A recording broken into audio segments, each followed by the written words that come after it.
Golden lines کی ایک اور ویڈیو میں تمام دیکھنے اور سننے والوں کو السلام علیکم۔ ناظرین، لیزی کو دنیا کی بدصورت ترین خاتون کہا گیا، اس پر لاکھوں میمز بنائے گئے، اس کو یہاں تک کہا گیا کہ اتنی بدصورتی کے ساتھ جینے سے اچھا ہے مر جاؤ، مگر اس نے ہمت نہ ہاری اور گریجویشن کے بعد 3 کتابیں لکھ کر لاکھوں حسن والوں کے منہ بند کر ڈالے، اور پھر وہ دنیا کے بہترین موٹیویشنل سپیکر میں سے ایک بن گئی اور مایوس افراد کو جینے کا ڈھنگ سکھانے والی بن گئی۔ اسی طرح عالم اسلام کی مشہور شخصیت جاحظ بھی تھے۔ جاحظ اعتقاداً معتزلی تھا اور انتہائی بدصورت تھا، مگر انتہائی ذہین تھا۔ جتنا بدصورت تھا اتنا ہی عظیم عالم تھا۔ جاحظ کی بدصورتی کے بارے میں کہا گیا ہے کہ اگر خنزیر کو دوبارہ مسح کیا جائے تو پھر بھی وہ جاحظ سے کم بدصورت ہوگا۔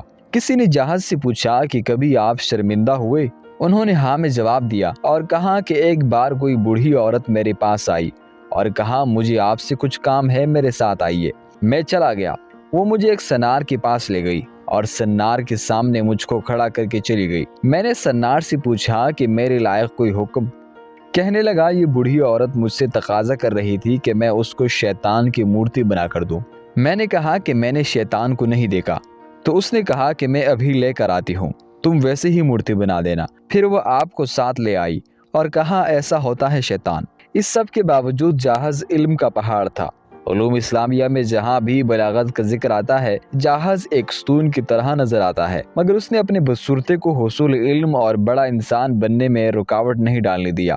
2 مثالیں آپ کے سامنے پیش ہے، ایک لیزی کی اور دوسری جاحظ کی، کہ وہ اتنی بدصورت تھے کہ نہ کوئی شخص اس کے پاس بیٹھتا اور نہ ان کو اپنے پاس بیٹھنے دیتا، مگر انہوں نے ایسا کمال کیا کہ لوگ ان سے ملنے کے محتاج ہو گئے۔ تو پھر آپ میں کیا کمی ہے؟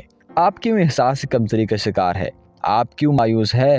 ہمت کرے، حوصلہ کرے اور دنیا کو اپنی مرضی کے مطابق چلائے، اور یوں کہا کرے ہم سے زمانہ خود ہے، زمانے سے ہم نہیں۔